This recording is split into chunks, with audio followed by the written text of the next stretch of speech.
Ready 95 words per minute quote start.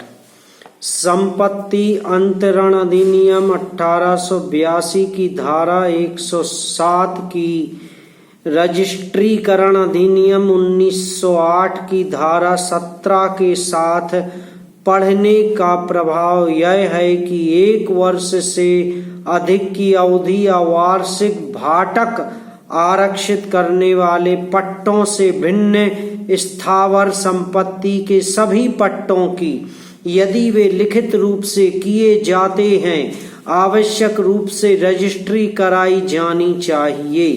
रजिस्ट्रीकरण अधिनियम की धारा 2 के अधीन यथा परिभाषित पट्टे के अंतर्गत प्रतिलेख कबूलियत कृषि या अधिभोग करने का वचन आते हैं।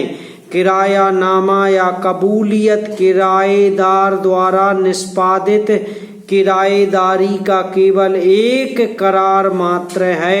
इसमें संपत्ति को पट्टे पर देने के लिए भूस्वामी की ओर से उसका कोई करार अंतर्विष्ट नहीं होता। इसलिए संपत्ति अंतरण अधिनियम की धारा 107 के अर्थांतर्गत यह पट्टा नहीं है। वस्तुतः पट्टा एक द्विपक्षीय करार होना चाहिए।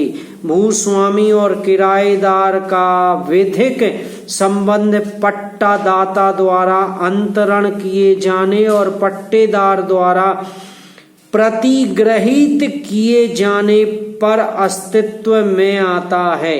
यद्यपि संपत्ति अंतरण अधिनियम के प्रयोजनार्थ कोई किरायानामा या कबूलियत कोई पट्टा सृष्ट नहीं करते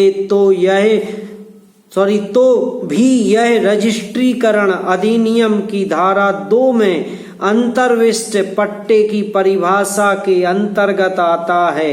और जहां ऐसा किरायानामा या कबूलियत द्वारा 1 वर्ष से अधिक की कालावधि के लिए निष्पादित की जाती है अथवा वार्षिक किराया आरक्षित करती है, तो रजिस्ट्रीकरण अधिनियम की धारा 17 के अधीन इसका रजिस्ट्रीकरण अपेक्षित है और इसलिए यह रजिस्ट्रीकरण के अभाव में साक्ष्य में अग्राह्य है। पैरा, यदि संपत्ति अंतरण अधिनियम की धारा 107 को रजिस्ट्रीकरण अधिनियम के अनुपूरक के रूप में पढ़ा जाता है, तो संपत्ति अंतरण अधिनियम की धारा 105 द्वारा विहित पट्टा शब्द की परिभाषा अपरिहार्य रूप से सुसंगत और सारवान हो जाएगी।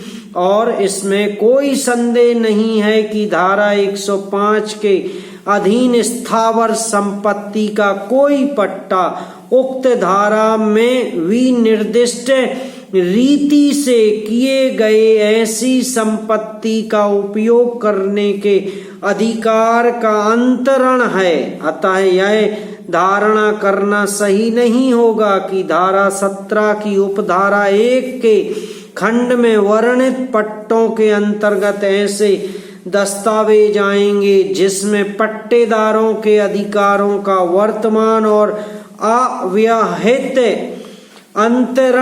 अंतर्वलित यह है।